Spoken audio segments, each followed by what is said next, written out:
ওমা, বাবা না বাজার থেকে বেগুন এনেছে, তাহলে একটা বেগুন দিয়ে একটা রেসিপি বানিয়ে বন্ধুদেরকে একটু দেখাও তো। তাহলে চল আজকে বেগুন সুন্দরী বানাবো।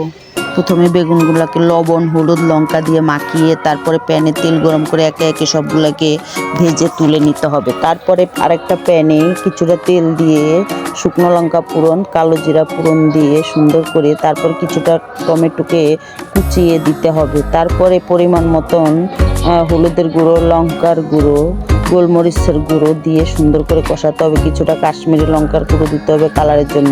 পরিমাণ মতন লবণ দিয়ে তারপরে সরষা পোস্ত আর কাজু বাদামটা বাটা দিতে হবে। তারপরে সবগুলা বেগুনকে একে একে দিয়ে একটু চিনি দিয়ে তারপরে কিছুটা ধনেপাতা দিয়ে এইভাবে নামিয়ে নিতে হবে বন্ধুরা।